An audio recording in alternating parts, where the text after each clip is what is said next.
건강도 하나님이 주신 것이고 직장도 하나님이 주신 것이고 우리의 생명도 하나님이 주신 것이고 우리가 누리고 있는 모든 것 다 하나님께로부터 왔습니다. 하나님께로부터 주신 것들을 우리가 누리고 살다가 하나님이 부르시면 이 땅의 모든 미련 다 내려놓고 아버지 품에 가는 것입니다. 그래서 우리가 이 땅에 사는 목적은 뭐냐? 아버지께 감사하며 살아가는 것이에요. 그래서 지난 추억 인해 감사, 내 주 내 곁에 계시니 이 지난 추억들을 쭉 기억해 보면은 항상 하나님이 내 곁에 계셨어요. 나는 이렇게 하고 싶었는데 내 뜻대로 되지 아니하고 아버지 뜻대로 내 인생이 흘러왔단 말이에요. 그러니까 앞으로도 어떻습니까? 내 인생이 지나온 것을 보면서 앞으로 내 인생을 보면 앞으로도 누가 나를 인도하세요? 아버지께서 인도하세요. 그런데 우리가 살아가면서 내 뜻대로 살아가는 부분들이 얼마나 많습니까? 그러니까 내 인생을 내가 계획하고 내 뜻대로 살아가려고 하는 것이 지난번에 그 출판 예배 때 김성환 목사님 그 말씀을 하시면서 참 은혜를 받았는데 그게 뭐냐면 나는 지금에 충실했습니다. 계획을 세운 것도 없었고 하나님이 그때 주시는 대로 사역을 했습니다. 그랬더니 장로교회 가장 큰 교회를 이끌어 가셨던 목사님이신데 사실 그렇습니다. 우리가 계획을 세운다고 해서 계획대로 되어지는 일이 있습니까? 아니에요. 아버지 뜻에 다 맡겨 살아가는 것입니다. 그래서 이 하나님이 함께 하시면 내가 매일처럼 누리고 살아가는 것이 이것이 큰 감사죠. 2절에 보면 응답하신 기도 감사, 거절하신 것 감사. 우리가 기도할 때에 응답이 되는 것도 있지만 거절되는 기도도 있습니다. 그런데 그것도 감사해. 응답 주신 것도 감사, 거절하신 것도 감사. 헤쳐나온 풍랑 감사, 모든 것 채우시고. 우리 인생에 보면 다 풍랑이 있습니다. 풍랑 안 만난 사람 한 사람 없죠. 근데 보세요. 풍랑에서 누구를 만듭니까? 유능한 뱃사공을 만드는 것이. 뱃사공이 잔잔한 바다에서는 유능한 뱃사공이 나올 수가 없습니다. 풍랑을 통해서 배우는 것이 뭐냐면 뱃사공의 기술이에요. 이런 풍랑이 왔을 때는 어떻게? 이런 풍랑이 왔을 때는 어떻게? 그래서 유능한 뱃사공은 누가 만든다고요? 풍랑이 만드는 것이에요. 사람도 그렇습니다. 사람도 큰 사람은 어떤 사람이냐? 인생이 풍랑을 많이 만나본 사람이에요. 풍랑을 만나면 이거 어떻게 헤쳐나갈까를 알아요. 답이 있습니다. 그들에게는. 그래서 풍랑을 많이 만난 사람일수록 그 인생의 깊이를 아는 사람이에요. 저희 우리 NC백화점 옆에 가면은 그 토요일 날마다 장터가 섭니다. 제가 거의 안 빠지고 가서 보는데요. 그 바이올린이 나와요. 그 바이올린은 그 나무가 어디서 나오냐면 그 고산지대 한 3,000m 제가 한라산 올라갔을 때 보니까 그 고산지대에 가면 갈수록 나무들이 바르게 자라지 못합니다. 이 고산지대에 갈수록 나무들이 키가 작아요. 1m 70cm 그래. 그러면서 이게 수백 년 동안 살아옵니다. 그 고산지대에서. 그 나무를 바이올린을 만드는 데 사용한답니다. 그렇게 단단해요. 그 나무는. 왜? 모든 폭풍을 다 막고 비바람을 다 막고 그렇게 견딘 나무이기 때문에 그 칠이 단단합니다. 그래서 고급 재료로 사용되는 것이에요. 보세요. 우리가 금요일날 모여서 기도했습니다. 무엇 오기를 기도했지, 윤희 집사님? 비 오기를 기도했어요. 그랬더니 비가 왔어요, 안 왔어요? 오늘 비가 오고 있어요. 하나님 앞에 기도했더니 하나님께서 비를 주세요. 고구마는 심어놨는데 고구마가 비를 맞아야 자라지. 비를 맞아야 열매를 맺지. 그래야 열매 맺어야 추수감사 드릴 때 하나님 앞에 드릴 텐데 비가 안 오는 거예요. 그래서 하나님 앞에 비 오게 해달라고 기도했더니 하나님께서 비를 주시잖아요. 여러분, 우리가 이 비가 오지 않고 계속 햇빛만 쬐면 어떻게 됩니까? 온 땅이 사막이 되고 마는 것이에요. 그래서 우리가 햇볕도 중요하지만 비도 중요한 것이에요. 적당한 때 비가 와줘야 농작물이 자라고 모든 식물이 자라는 것이에요. 그래서 헤쳐나온 풍랑 감사, 이 가사입니다.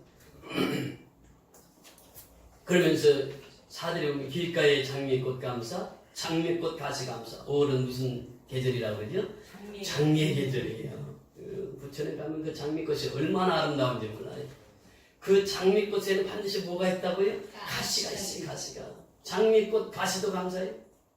우리가 신앙생활 하면서 즐거운 일만 있는 것이 아닙니다. 힘들고 어려운 일들이 있어요. 그런데 힘들고 어려운 그 속에서도 우리가 참고 견뎌나갈 수 있는 것은 무엇이에요? 하나님이 나와 함께 하신다고 하는 사실. 그분이 나와 함께 하시기 때문에 내가 힘들어도, 내가 고난당해도, 내가 핍박을 당해도 그 길을 나갈 수가 있는 것이에요. 오늘 좀 전에 시편 136편 중에서 하나님께서 우리에게 말씀하시잖아요. 하나님께서 천지를 창조하셨어요. 해와 달과 별들을 창조하시고 모든 우주 천지를 창조하셨어요.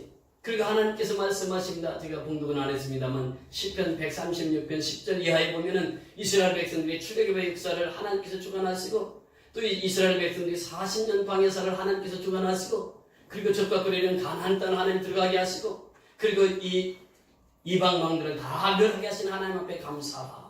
그렇게 이 모든 되어진 일들을 하나님께서 행하셨다라고 하는 것입니다.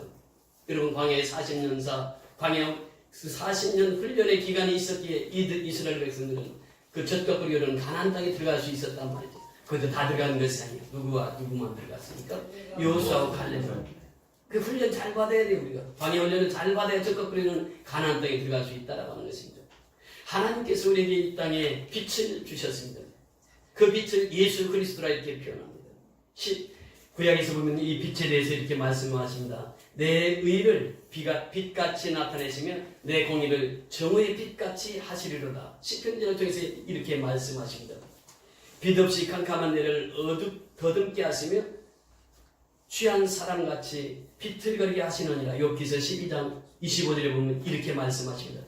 빛 없이 캄캄한 데 더듬게 하시며, 빛이 없으면 캄캄해서 더듬게 된다고 하는 것이, 그러면서 빛 가운데 있다 하면서 그 형제를 미워하는 자는 지금까지 어둠에 있는 자 이렇게 표현합니다. 여러분, 내가 빛 가운데 살아간다고 하면서도 형제를 미워하면 아직도 어둠 가운데 있는 자다 이렇게 말씀하십니다. 그가 빛 가운데 계신 것 같이 우리도 빛 가운데 행하면 우리가 사귐이 있고 그 아들 예수의 피가 우리를 모든 죄에서 깨끗하게 하실 것이요, 빛 가운데 있는 자는 예수의 피로 모든 것을 깨끗게 하실 것이요 이렇게 말씀하십니다. 요한복음에 보면 예수님께서 직접 이렇게 말씀하셨습니다. 요한복음 1장 4절 5절에 보면 그 안에 생명이 있으니 이 생명은 사람들의 빛이다. 빛이 어둠에 비추되 어둠이 깨닫지 못하더라. 1장 9절에 보면 참빛 곧 세상에 와서 각 사람에게 비추는 빛이 있었나니 이 빛이 누구냐? 예수라. 요한복음 10장 46절에 보니까 나는 빛으로 세상에 왔나니 물은 나를 믿는 자로 어둠에 거하지 않게 하려 하십니다. 예수님이 빛이라. 빛으로 오셨어요. 그래서 이 빛된 자녀들은 어둠에 거하지 않도록 예수님께서 말씀하셨습니다. 자, 보세요. 오늘 본문 12절 다시 한번 읽습니다. 시작. 우리로 하여금 빛 가운데서 성부의 기업의 복을 얻기에 합당하려 하신 아버지께 감사하기를 원하노라. 지금 빛 가운데 계신 빛에 대한 말씀을 주십니다. 예수님이 빛이란 말이에요. 우리는 그 빛 가운데 거하면 어둠에 거하지 않게 하시겠다. 예수님이 말씀하십니다. 빛이 없으면 우리는 살 수가 없습니다. 어둠 속에서는 살 수 없는 것이. 이 어둠이 어디입니까? 세상을 어둠이라고 해요. 그래서 이 세상을 코스모스라고 하는데, 이 어둠의 세상 속에 한 줄기의 빛이 비쳤는데 그 빛이 누구예요? 예수라고 해요. 예수가 빛을 비춰서 어둠의 세상들을 밝게 비춰서 이제 그들을 하나님의 자녀로 살기를 원하셔서 어둠을 물리치는 일에 앞장서 일하시는 분이 누구냐? 예수라고 하는 것입니다. 베드로 사도는 그렇게 말합니다. 그러나 너희는 택하신 족속이요 왕같은 제사장들이요 거룩한 나라요 그의 소유된 백성이니 이는 너희를 어두운 데서 불러내요. 어두운 데서 불러내요. 세상에서 불러내요. 어두운 데서 불러내요. 그의 귀한 빛에 들어가게 하시니에 아름다운 것을 선포하게 하려 하시니라. 우리를 불러서 하나님께서 왕같은 제사장으로 하나님의 소유된 백성으로 택하신 족속으로 우리를 불러주셔서 어디에서? 어두운 가운데서 불러주셔서 그의 귀한 빛에 들어가게 하셔서 그 아름다운 것을 선포하기 위함이라, 아름다운 것을 선전하기 위함이라 이렇게 말씀하십니다. 빛 가운데서 우리를 불러주신 목적이 있어요. 왜 우리를 불러주셨다고요? 왜 어둠 가운데서 우리를 불러주셨다고요? 아름다운 것을 선전하기 위함이라고요. 이것이 바로 하나님께서 우리를 부르신 목적이에요. 우리는 복음을 전해야 됩니다. 생명을 전해야 됩니다. 땅 끝까지 가서 복음을 전해야 됩니다. 이것이 바로 하나님께서 우리에게 원하시는 삶이에요. 빛의 자녀는 끝없이 복음을 전하며 사는 자들입니다. 우리가 좀 전에 부른 찬송가 가사에 보면 참 아름다워라 주님의 세계는.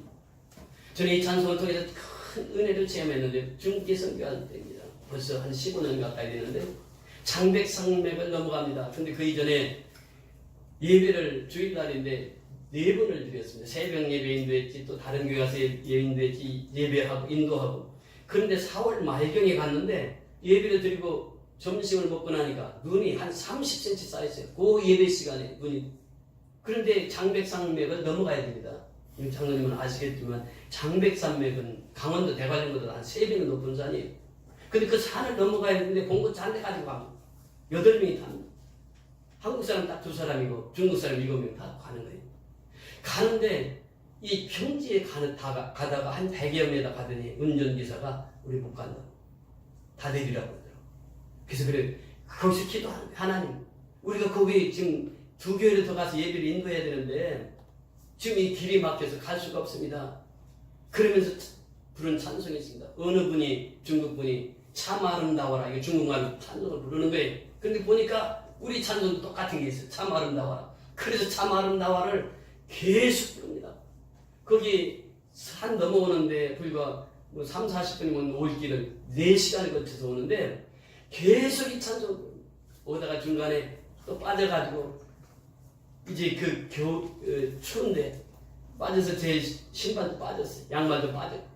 그래가지고 이제 오는데 그 중국 성도님이 자기 그 덧신인가 그것을 벗어가지고 목사님 이거 신어야 된대. 또 설교하실 분인데 신어야 된다. 그 덧신 여자 덧신도 신고. 그래 4시간을 거쳐서 그 장백산을 넘어왔습니다. 넘어와서 이제 첫 번째 약속한 교회는 시간이 너무 지나서 못 가고 두 번째 약속한 교회를 딱 가니까 시간이 딱 맞은 거예요. 가니까 막 통성기도를 하고 있어요. 그분들은 알거든요. 그 장백산맥을 넘어온다는 것을 알아요. 그 차가 양쪽에 다니는 차가 한 대도 안 오고 우리 집 한 차만 왔습니다. 한 차만 그 높은 산을 넘어서 왔어요. 오니까 그분들이 통성기도하고 그 우리의 일행을 위해서 3시간 동안 통성기도를 했다는 거예요. 딱 도착하니까 할렐루야 하면서 막 끌어안고 반가워하습니다. 지금 이 하나님의 살아계신 것을 경험한 거죠. 보세요. 하나님은 살아계셔서 빛의 자녀들을 하나님은 보호하시고 지키시고 인도하시는 하나님이신 줄 믿습니다. 그래서 너희는 빛의 자녀라 이렇게 말씀하십니다. 여러분 빛의 자녀에게는 무엇을 우리에게 말씀하시고 있습니까? 12절 2절 또 그 말씀에 보면 빛 가운데서 성도의 기업의 부분을 얻기에 합당하신 이렇게 표현합니다. 기업을 얻게 하셨어요. 누구에게? 성도에게. 영접하는 자고 그 이름을 믿는 자들에게는 하나님의 자녀가 되는 권세를 주셨으니 이는 혈통으로나 육체로나 사람의 뜻으로 나지 아니하고 하나님께로서 난 자들, 하나님께로 난 자들, 하나님의 자녀들, 하나님의 백성들, 주의 백성들에게는 영원한 기업을 우리에게 물려주시겠다는 말씀하십니다. 그 예수를 우리는 영접해야 돼요. 볼지라 내가 세상 문 밖에서 두드려는 누구든지 내 음성을 듣고 문을 열면 내가 그에게로 들어가 그로 더불어 먹고 그는 나로 더불어 먹으리라 예수님 말씀하셨어요. 그래서 하나님의 백성이 되게 되면 하나님의 자녀가 되게 되면 영원한 기업이 우리를 통해서 이어진다고 하는 것입니다. 성경 우리에게 이렇게 말씀하십니다. 너희 마음의 눈을 밝히사 그의 부르심의 소망이 무엇이며 성도 안에서 그 기업의 영광의 풍성함이 무엇이며 이렇게 말씀하시고 있습니다. 여기서 그 기업의 영광의 풍성함이 무엇이며 예수 믿는 자들에게는 그 기업을 하나님께서 물려주시겠다 말씀하시고 있습니다. 그러면서 그 기업은 어떤 기업이냐? 썩지 않고 더럽지 않고 쇠하지 아니하며 유업을 있게 하시나니 곧 너희를 위하여 하늘에 간직하신 것이라. 하늘에 간직해서 영원히 썩지 않고 영원히 쇠하지 않고 영원히 더럽지 않는 그 하나님의 나라 그 기업을 우리에게 물려주시겠다 말씀하시고 있습니다. 자녀임은 또한 상속자고 하나님의 상속자여 그리스도와 함께한 상속자니 우리가 그와 함께 영광을 받기 위하여 고난도 함께 받아야 할 것입니다. 그러니까 우리가 하나님의 상속자는 영광도 받지만 무엇도 함께 받아야 돼요? 고난도 함께 받아야 된다라고 하는 것입니다. 그래서 오늘 이 12절에 보면 우리로 하여금 빛 가운데서 성도의 기업의 부분을 얻기에 합당하신 아버지께 감사하게 하시기를 원하는. 그러니까 이 일들을 통해서 하나님께서 우리를 자녀 삼으시고 하나님께서 우리에게 하나님의 기업을 물을 자로 삼으시고 그리고 이제 그렇게 삼아주셨기 때문에 우리가 해야 할 일은 뭐냐? 아버지께 감사하는 일이에요. 보세요. 이 감사라고 하는 것은 좋을 때만 감사하는 것이 아닙니다. 힘들고 어려울 때도 하나님 앞에 감사하는 것이에요. 하박국 선지자를 보세요. 하박국 선지자 시대에 보면 이렇게 말씀하십니다. 하박국 1장 1절에 보면 선지자 하박국의 묵시로 받은 경고라. 여호와께서 내게 부르짖어도 주께서 듣지 아니하시니 어느 때까지이리까? 내가 강구로 말미암아 외쳐도 주께서 구원하시지 아니하시나이다. 어찌 내게 죄악을 보게 하시며 패역을 눈으로 보게 하시나이까. 겁탈과 강포가 내 앞에 있고 변론과 분쟁이 일어났나이다. 이러므로 율법이 해이하고 정의가 전혀 시행되지 못하오니 이는 악인이 의인을 애워쌌으므로 정의가 굳게 행하여 짐이니이다. 이렇게 말씀하셨습니다. 지금 이 여호와께 부르짖어도 하나님 듣지 않아요. 강포로 말미암아 외쳐도 주께서 구원하지 않아요. 그들은 율법주의로 살아갑니다. 그들에게 하나님께서 말씀하시는 거죠. 히브리서 하박국 3장 16절에 보니까 내가 들었으므로 내 창자가 흔들렸고 그 목소리로 말미암아 내 입술이 떨려도다. 우리가 우리를 치러 올라오는 환난 날을 내가 기다림으로 썩이는 것이 내 뼈에 들어왔으며 내 몸에 내 처소에서 떨리는도다. 그러면서 이 하박국 선지자는 그렇게 지금 고통 중에 고난 중에 있음을 하나님 앞에 호소합니다. 그럼에도 불구하고 하박국 선지자의 고백을 통해서 17절이나 18절에 무엇을 말씀하십니까? 비록 무화과 나무가 무성치 못하며 포도나무가 열매가 없으며 감람나무에 소출이 없으며 밭에 먹을 것이 없으며 우리의 양이 없으며 외양간에 소가 없을지라도 나는 여호와로 말미암아 즐거워하며 나의 구원의 하나님으로 말미암아 기뻐하리로다. 이것이 하박국 선지자의 고백입니다. 그렇게 어렵고 힘든 그 상황 속에서도 하박국은 노래합니다. 무화과 나무에 무성치 못하고 포도나무가 열매 없어도 감람나무에 소출이 없어도 밭에 먹을 것이 없어도 우리의 양이 없어도 외양간에 소가 없을지라도 나는 누구로 인하여? 여호와로 말미암아 즐거워하며 나의 구원의 하나님으로 말미암아 기뻐하리로다. 이것이 바로 빛된 자의 삶입니다. 기업을 누른 자의 삶이에요. 그래서 우리는 이 기쁜 소식을 고난 속에서도 선포합니다. 고난 속에서도 우리는 전합니다. 아무것도 없어도 감사하는 것이에요. 이것이 하박국 선지자의 고백입니다. 그럼에도 불구하고의 감사예요. 그럼에도 불구하고 감사. 이것이 바로 우리 참된 신앙인 줄 믿습니다. 그래서 복음을 전하는 것이에요. 지난주에는 윤희 집사가 복음을 전하다가 목사님 전도지를 잘 안 받아요. 그러니까 강신이가 옆에 있다가 왜 전도지를 안 받냐고. 전도지를 안 받으면 따져야 된다는 거예요. 왜 안 받냐는 거예요. 이 전도지를 주는데 왜 전도지를 안 받느냐는 거예요. 따져야 되는데 따져야. 그렇습니다. 우리는 생명의 복음을 전하는 데 있어서 목숨을 걸고 와서 전하는 것이에요. 이것이 바로 우리의 삶의 현주소입니다. 우리가 이제 다다음 주면 미얀마에 갑니다. 벌써 이제 2주 앞으로 다가왔어요.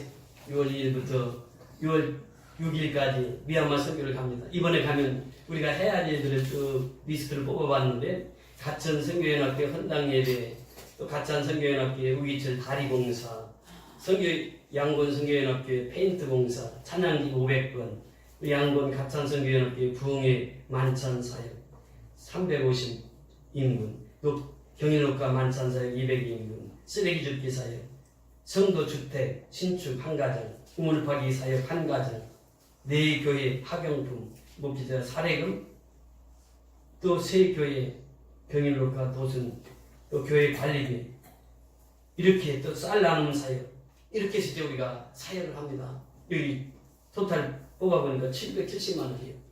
근데 이제 또 도순교회가 이제 재건축을 합니다. 그래서 한 400만 원 또 필요해요. 그러면 한 1100만 원 정도가 필요합니다. 그런데 하나님께서 이 일들을 3개월마다 이렇게 하나님 일을 시키는 거예요. 그러니까 우리는 그것을 감사함으로 그 일들을 감당합니다. 하나님께서 하신 일들을 보면 참 놀랍고 신기한 거죠. 그 일들을 하나님께서 행하시잖아요. 지금까지 8차까지 마이너스 없이 계속 하나님 채워주셨어요. 9차에도 하나님께서 채워주실 줄 믿습니다. 우리가 믿음으로 기도하면 하나님께서 그 믿음의 기도 통해서 하나님에 대한 역사를 이루어가는 줄 믿습니다. 그래서 우리는 하나님 앞에 끊임없이 기도해야 돼요. 어떻게 기도해야 됩니까? 정말 엘리야가 하나님 앞에 기도했던 것처럼 하나님 앞에 기도하는 거예요.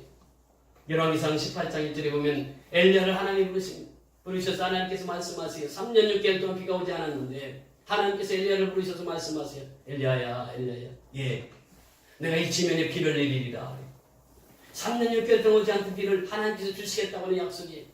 엘리야는 하나님 앞에 기도합니다. 하나님 주실 줄 믿습니다 하고 하나님 앞에 기도하는 거예요.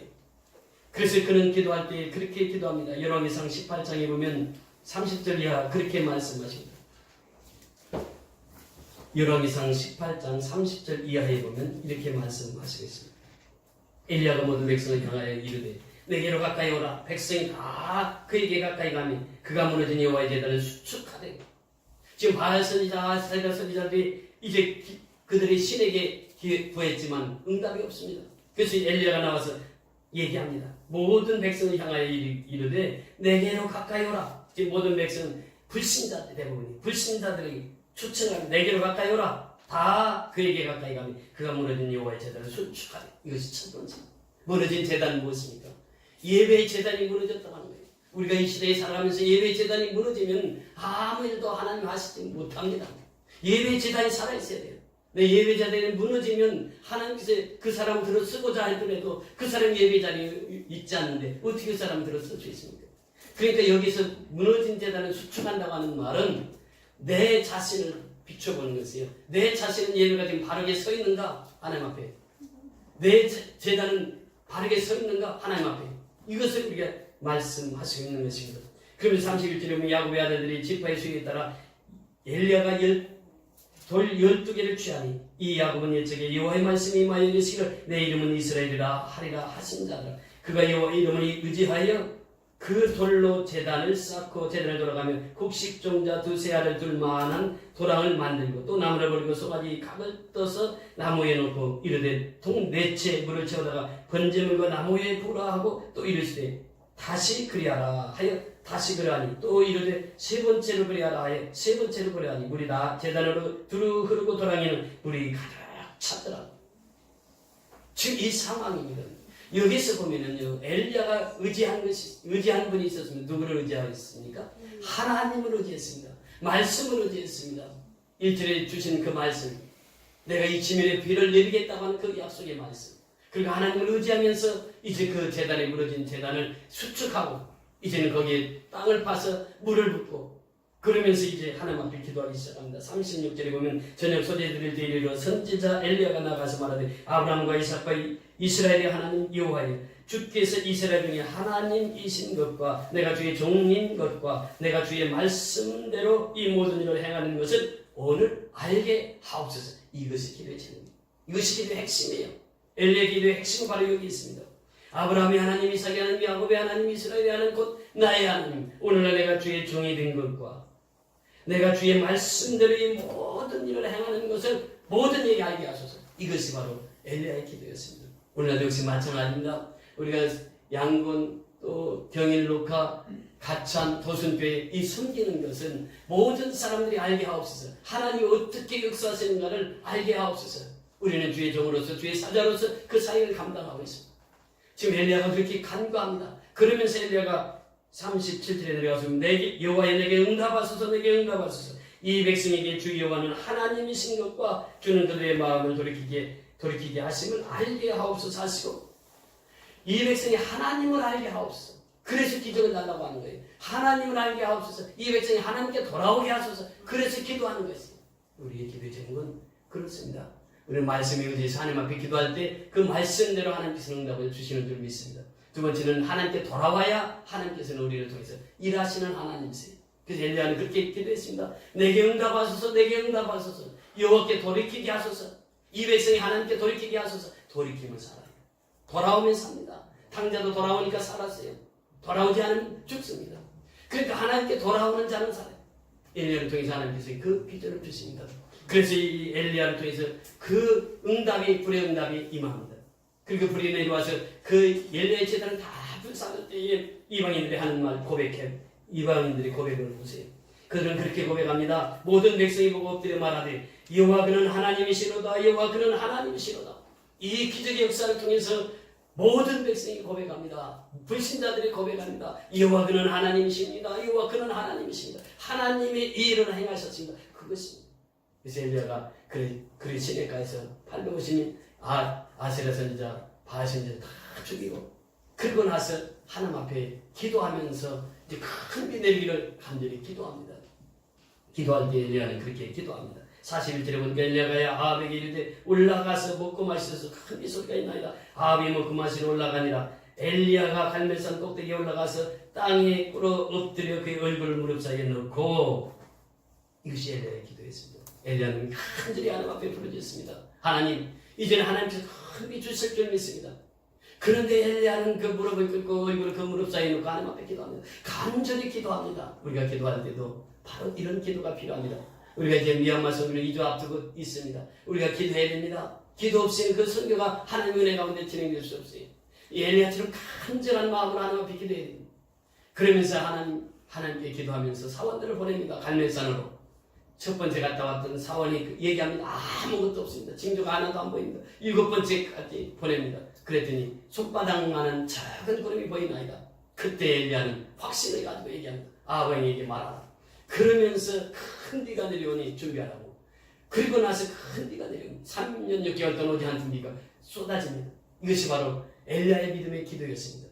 오늘 엘리야의 기도를 통해서 우리에게 말씀하신 것은 그 고난 속에서 엘리야는 첫째는 말씀에 의해서 기도했습니다. 두 번째는 회개의 기도를 했습니다. 하나님께 돌아오라고 기도했습니다. 세 번째는 그는 간절히 하나님 앞에 기도했습니다. 죽느냐 사느냐 그 문제를 놓고 기도했을 때 엘리야의 기도를 하나님 들으시고 응답하셔서 사실은 하나님을 경험하게 하셨습니다. 오늘날 역시 마찬가지입니다. 우리가 우리 고난 속에서 감사를 우리가 해야 되는 것은 엘리야를 통해서 우리에게 보여주고 있는 사건입니다. 또 하박국 선지자를 통해서 우리에게 보여주고 있는 사건입니다. 고난 속에서 우리가 하나님 앞에 부르짖어 기도해야 된다고 하는 것입니다. 그래서 고난은 축복이요, 고난은 우리를 겸손케 하는 것이요, 고난은 어려운 자를 돌아보게 하는 것이요, 고난을 통해서 우리가 성숙한 신앙으로 나가게 하는 줄 믿습니다. 그래서 우리는 그 고난의 역사를 통해서 하나님께서 역사하심을 바라보고 우리가 하나님 앞에 기도할 때 아무것도 염려하지 말고 오직 너희 구할 것을 감사함으로 하나님께 하리라. 그래야 모든 지각에서 뛰어나신 하나님의 평강이 너희 마음 그리스도 예수 안에서 너희 마음과 생각을 지키시리라 말씀하시겠습니다. 그래서 우리는 아버지 앞에 모든 염려, 근심, 걱정 다 맡기고 항상 기도함으로 말미암아 이 고난 속에서도 늘 감사하며 영광 드리는 저와 여러분의 삶이 될 수 있기를 소원합니다. 주님 말씀하십니다. 항상 기뻐하라, 쉬지 말고 기도하라, 범사에 감사하라. 이는 아버지의 뜻입니다. 이것이 바로 선교의 삶입니다. 그래서 우리는 고난 속에서도 감사하며 하나님 앞에 영광 드리는 삶을 살아갈 수 있기를 바랍니다. 나를 구원하신 예수, 그분은 십자가에서 나를 위해서 피를 흘리신 분이에요. 물과 피를 다 쏟으신 분이에요. 그 피값으로 우리를 구속하셨습니다. 그 피값으로 교회를 사셨습니다. 그래서 교회와 성도는 예수의 피값으로 되어 있는 것입니다. 그 피값으로 우리를 사신 예수, 우리는 그 피값을 가지고 구속과 죄사함에 이르게 되었습니다. 하나님의 거룩한 백성이 되었습니다. 이제는 우리가 해야 할 일은 땅끝까지 이르러 복음을 증거하는 일입니다. 우리 동네를 전도하고 또 미얀마 땅을 전도해서 하나님의 영광을 위해 쓰임받는 저와 여러분이 다 되어서 하나님 앞에 귀하게 쓰임받는 삶을 살아가는 복된 성도의 삶이 되시기를 주의 이름으로 축원을 드립니다. 우리 다 같이 일어나셔서